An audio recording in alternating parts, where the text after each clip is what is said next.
RBI ने repo rate बढ़ाए, आम आदमी को लगा झटका। बढ़ जाएगी अब आपकी ईएमआई। भारतीय रिजर्व बैंक ने आज अपनी मॉनिटरिंग पॉलिसी का ऐलान कर दिया है। आरबीआई के गवर्नर शक्तिकांत दास ने आज ऐलान किया कि रेपो रेट में 0.35% की बढ़ोतरी की जा रही है। इसके बाद रेपो रेट बढ़कर 6.25% पर आ चुका है। शक्तिकांत दास ने बताया कि एमपीसी के 6 सदस्यों में से 5 ने बहुमत से रेपो रेट को बढ़ाने का पक्ष लिया और उसके बाद आरबीआई ने रेपो रेट में 0.35% की बढ़ोतरी करने का फैसला लिया है। आरबीआई ने लगातार 5वीं बार ब्याज दरों में इजाफा कर दिया है। जानिए कि आपके ऊपर इससे क्या होगा असर। आम आदमी पर क्या होगा असर, आपके लिए जानना जरूरी है। इसके बाद आपके लोन की ईएमआई में इजाफा होने वाला है और आपके लिए लोन और भी महंगे हो जाएंगे। रेपो रेट बढ़ने से बैंकों के कर्ज की दरें बढ़ती हैं, जिसका असर ग्राहकों पर भी आ जाता है। अब आइए बताते हैं आपको कि शक्तिकांत दास ने क्या कहा।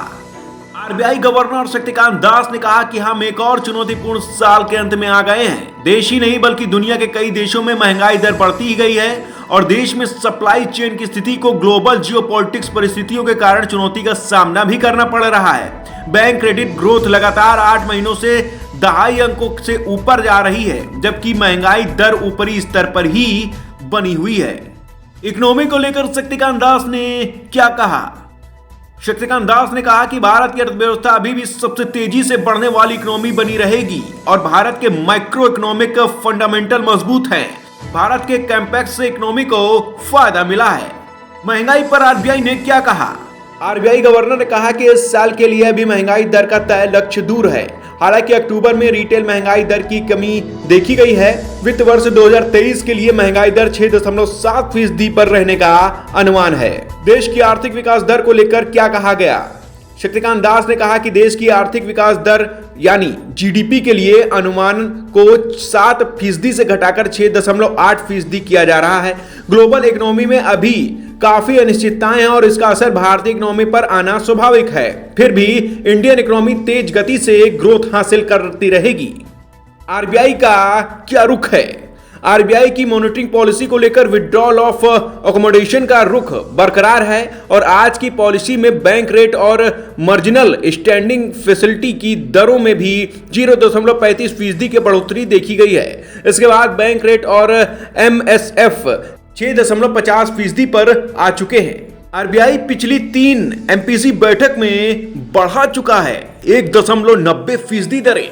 रिजर्व बैंक अपनी पिछली 3 मौद्रिक नीति समिति की बैठक में कुल मिलाकर 1.90% का इजाफा रेपो रेट में कर चुका है। इसमें मई में 40 बेसिक पॉइंट और जून व अगस्त में 50-50 बेसिस पॉइंट का इजाफा किया गया था।